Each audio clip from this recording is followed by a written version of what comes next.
Hello guys! Happy Monday! Ayan, flex ko lang sa inyo yung pasalubong ng aking kumare. Ayan, from Mindoro. So ayan, bilao tuloy.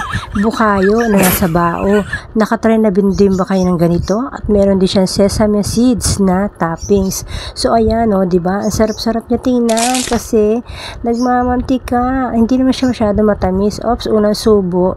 Ayan, uulit pa ulit tayo kasi nasarapan si Inday.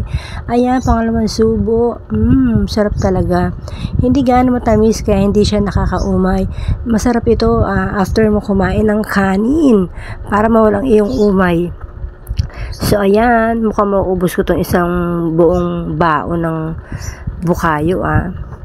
Actually, gumagawa rin ako nito. Marunong din ako gumawa nito. Kaya lang, syempre, mas maganda yung kakainin mo na lang, diba? At saka bigay. Pagbigay talaga, mas masarap, mas yummy.